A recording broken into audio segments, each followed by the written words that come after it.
नमस्कार। आपका अखबार के YouTube चैनल पर आपका स्वागत है। मैं हूं प्रदीप सिंह। प्रधानमंत्री नरेंद्र मोदी ने इन 5 राज्यों के विधानसभा चुनाव के दौरान ANI जो न्यूज़ एजेंसी है उसको एक इंटरव्यू दिया था। उसमें उन्होंने कहा था कि परिवारवाद के खिलाफ है उनकी पार्टी। इस परिवारवाद के खिलाफ अभियान चलना चाहिए। इस परिवारवाद ने देश के लोकतंत्र का, देश का बहुत नुकसान किया है। तब मैंने जब इंटरव्यू सुना था तो मुझे लगा था उन्होंने शब्द गलत इस्तेमाल किया। वंशवाद होना चाहिए। परिवारवाद और वंशवाद में फ़र्क है।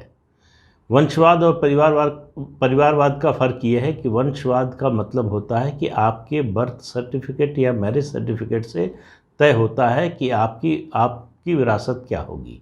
राजनीतिक विरासत की बात कर रहा हूँ कि अगर पिता जो है वो मुख्यमंत्री हैं या पार्टी के मुखिया हैं तो उनका बेटा या बेटी होगी, या पति है तो पत्नी, पत्नी है तो पति। इस तरह का जो है ये हुआ वंशवाद कि आपका पद आपके जन्म के साथ ही तय हो गया। परिवारवाद ये हुआ कि अगर आपके परिवार का कोई व्यक्ति राजनीति में है तो उसका फ़ायदा आपको मिलता है, एक एडवांटेज मिलता है कि आपको दूसरे लोगों की तुलना में कि आपको थोड़ा ज़्यादा सहूलियत मिल जाती है, लेकिन आपको चुनाव लड़ना पड़ता है, साबित करना पड़ता है और आपको कोई पद नहीं मिलता। ऐसा नहीं कि आपके पिताजी मंत्री हैं तो आप राजनीति में आए तो आप भी मंत्री होंगे। तो ये फ़र्क जो है जो मुझे समझ में आता है। लेकिन प्रधानमंत्री ने मंगलवार को भारतीय जनता पार्टी की संसदीय दल की बैठक में जो बात कही वो इस देश की राजनीति में एक बहुत बड़ा बदलाव लाने का संकेत है, बल्कि संकेत नहीं, स्पष्ट घोषणा है। जिस तरह से उन्होंने कहा कि अगर किसी सांसद के बेटे को टिकट नहीं मिला तो उसके लिए मैं जिम्मेदार हूँ। उन्होंने ये संगठन पे जिम्मेदारी नहीं डाली, उन्होंने पार्टी अध्यक्ष पर ये जिम्मेदारी नहीं डाली, किसी मुख्यमंत्री पर या किसी संगठन के और नेता पर ये जिम्मेदारी नहीं डाली। उन्होंने अपने ऊपर जिम्मेदारी ली। उन्होंने कहा कि मेरी वजह से सांसदों के बेटों को टिकट नहीं मिला। अब ये बड़ा कठोर फैसला है किसी भी राजनीतिक दल के लिए। डेमोक्रेसी में ये फैसला लेना बहुत कठिन है। एक तर्क दिया जाता है इसके विरोध में कि भाई अगर किसी के पिता या उसके परिवार का कोई सदस्य पहले से राजनीति में है तो इस आधार पर उसको राजनीति में आने से कैसे रोका जा सकता है। उसको सिर्फ इतना ही तो है कि अगर परिवार का कोई है तो उसको टिकट मिल जाएगा, इससे ज़्यादा तो कुछ होता नहीं। उसके बाद तो फिर उसको चुनाव लड़ना है, जीतना है, अपने दमखम पर जो है साबित करना है अपने को। लेकिन प्रधानमंत्री ने कहा कि वो भी नहीं चलेगा। और आप देखिए 2014 में जब से वो प्रधानमंत्री बने हैं, बल्कि प्रधानमंत्री पद के उम्मीदवार बने हैं, तब से ये बदलाव लाने की वो कोशिश कर रहे हैं। ऐसे बदलाव जो है तुरंत नहीं आते, रातों रात नहीं आते, उनमें समय लगता है। अगर आप 2014 और 2022 को देखें कि 2014 में क्या स्थिति थी, 2022 में क्या थी। 2014 तक या उससे पहले जो स्थिति थी उसमें किसी नेता के परिवार के किसी व्यक्ति को टिकट दिया जाना ये आम बात थी और ये सभी पार्टियों में हो रहा था। तो इसलिए कोई किसी एक पार्टी में हो तो इसका कोई अनहोनी बात नहीं मानी जाती थी। लेकिन उन्होंने बंद कराना शुरू किया कि पिता है अगर तो पुत्र को नहीं मिलेगा।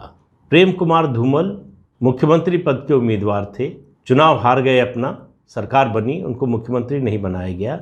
लेकिन अनुराग ठाकुर को तब तक मंत्री पद नहीं मिला जब तक उनके पिता राजनीति से एक तरह से बिना कहे रिटायर नहीं हुए। दूसरी बात, यशवंत सिन्हा, उनके बेटे को टिकट मिला, मंत्री बना, लेकिन जब यशवंत सिन्हा ने कोशिश की कि उनको भी मिल जाए कुछ तो वो होने नहीं दिया। वो पार्टी से बाहर चले गए, लेकिन प्रधानमंत्री ने ये होने नहीं दिया। तीसरा उदाहरण देता हूँ, हरियाणा में चौधरी वीरेंद्र सिंह, बहुत गाजे बाजे के साथ बीजेपी उनको पार्टी में ले आई थी। 2019 के लोकसभा चुनाव में वो चाहते थे कि उनके बेटे को टिकट मिले, पार्टी मना कर रही थी। फिर आखिर में शर्त ये रखी गई कि 2 में से 1, यानी या तो आप रहेंगे या तो बेटा रहेगा। तो उनको मंत्री पद से इस्तीफा देना पड़ा।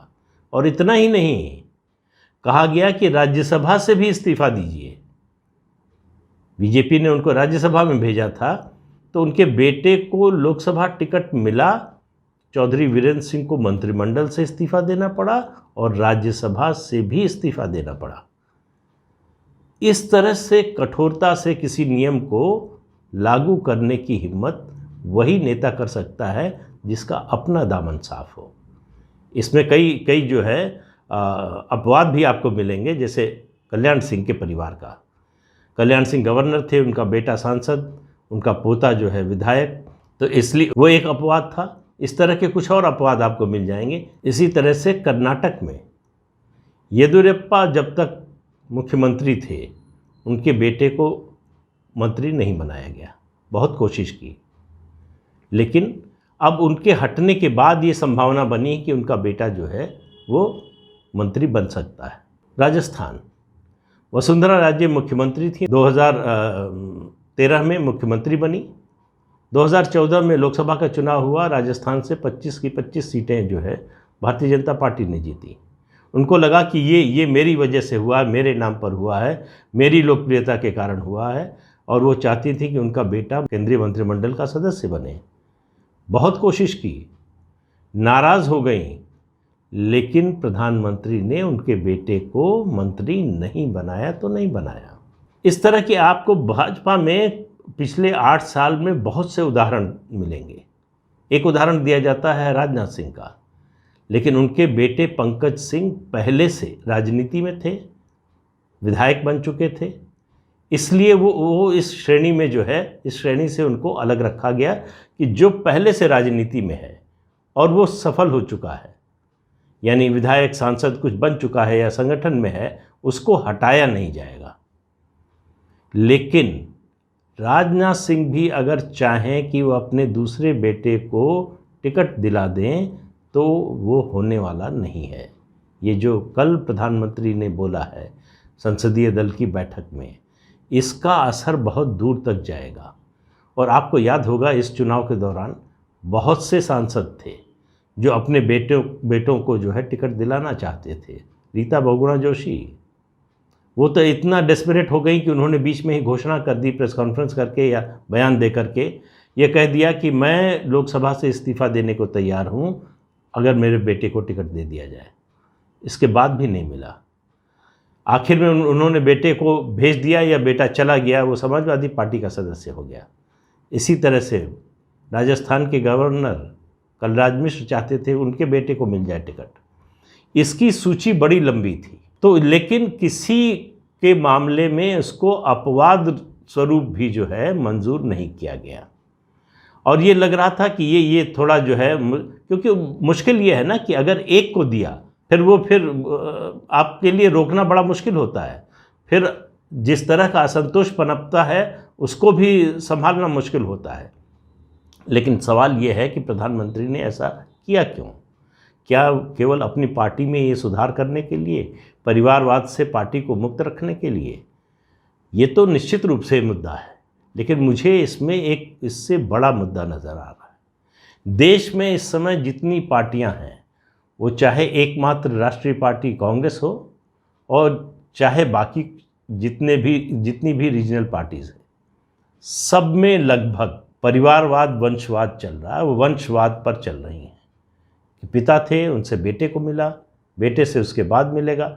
ये मुद्दा ऐसा है जिससे वो अपनी पार्टी को अलग रखना चाहते हैं।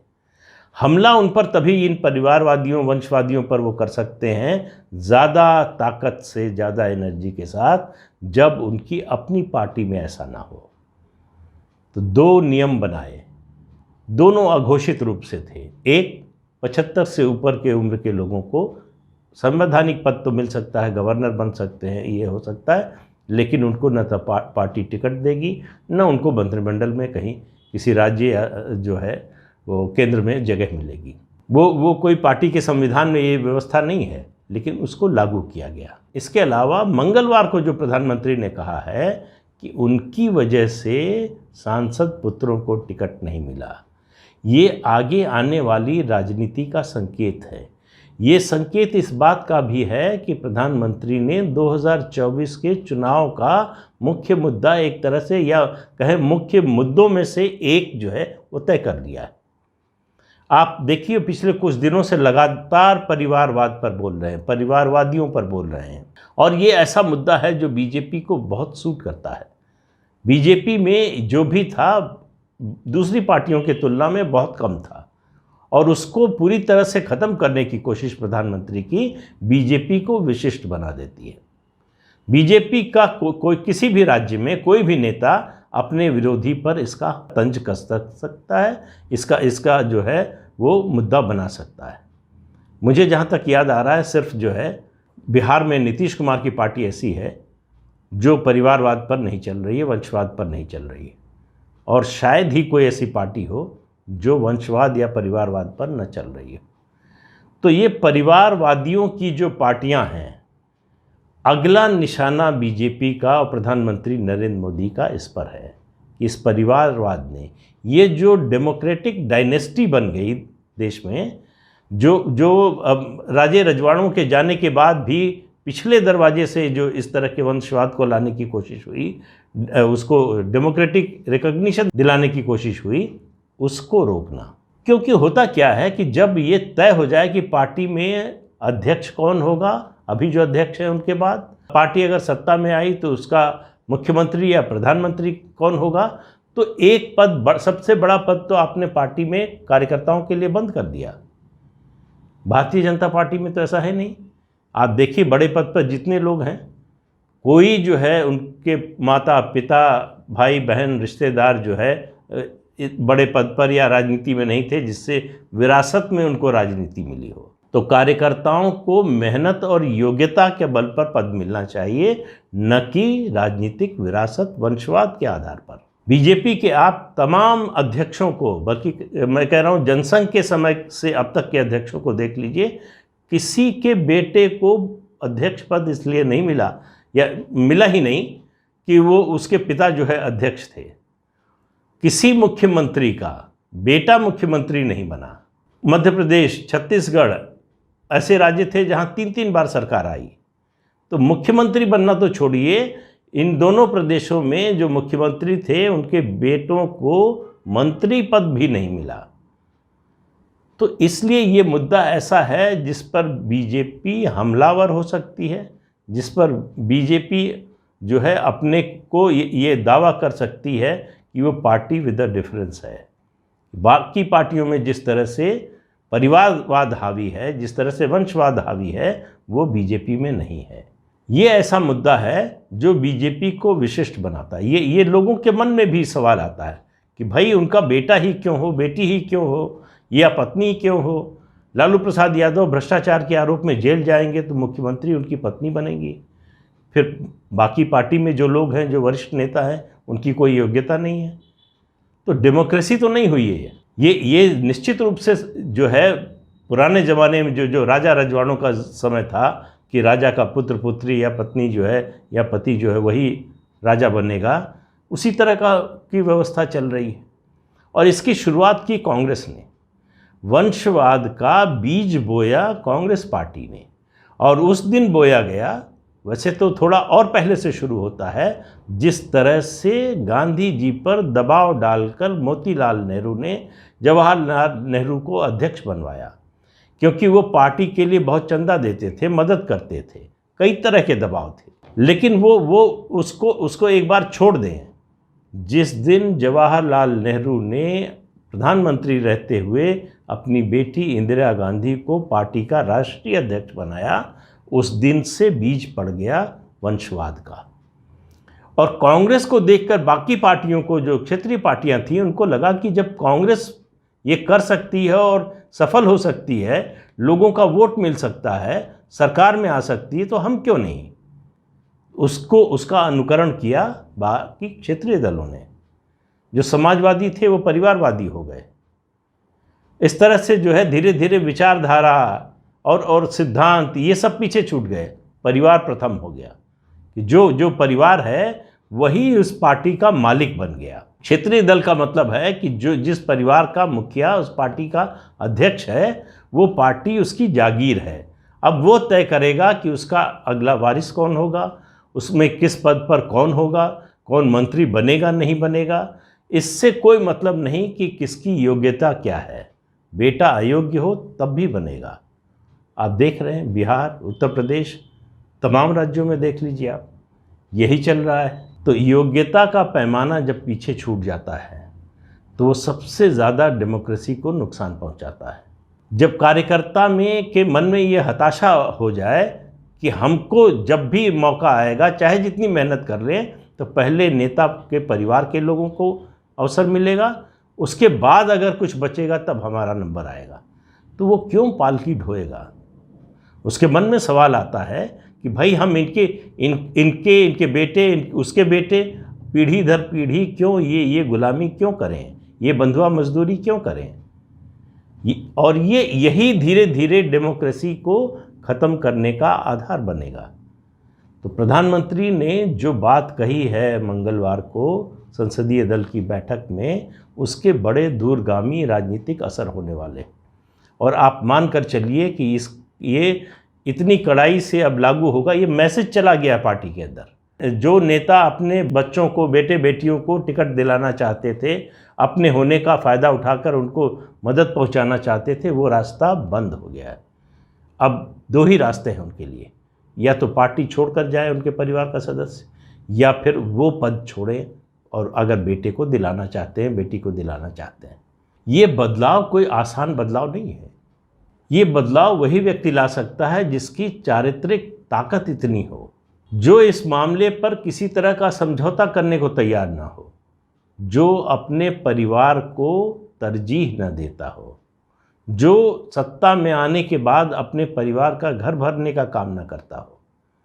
ये वही नेता कर सकता है, और ऐसे ही नेता जो है प्रधानमंत्री नरेंद्र मोदी हैं। तो ये उनके अलावा कोई कर नहीं सकता था। और प्रधानमंत्री चाहते तो इस बात को जो है वो पार्टी के अंदर जैसे फैसला हुआ था चुनाव के समय, उस तरह से उसकी घोषणा न करते, इसको गोपनीय रख सकते थे। लेकिन सार्वजनिक करके उन्होंने सबके लिए संदेश दे दिया है कि भाई बार बार जो है आप कह के शर्मिंदा मत कीजिए पार्टी को, कि हर बार चुनाव आए तो अपने बेटे के लिए पैरवी करना शुरू कर दीजिए, कार्यकर्ता को भूल जाइए। इसका असर ये होगा कि अब नेता कार्यकर्ता की तलाश करेंगे कि जहाँ से वो अपने बेटे को, बेटी को या परिवार के किसी सदस्य को टिकट दिलाना चाहते थे, वहाँ से अच्छा कार्यकर्ता कौन है, योग्य कार्यकर्ता कौन है। ये बदलाव डेमोक्रेसी को मेरी नज़र में और मजबूत करने वाला है, तो इसका स्वागत किया जाना चाहिए। तो आज के अंक में इतना ही। अगले अंक में फिर मिलेंगे किसी नए मुद्दे के साथ। आपसे अनुरोध है कि ये चैनल देखिए, शेयर कीजिए, लाइक कीजिए और सब्सक्राइब ज़रूर कीजिए। नमस्कार।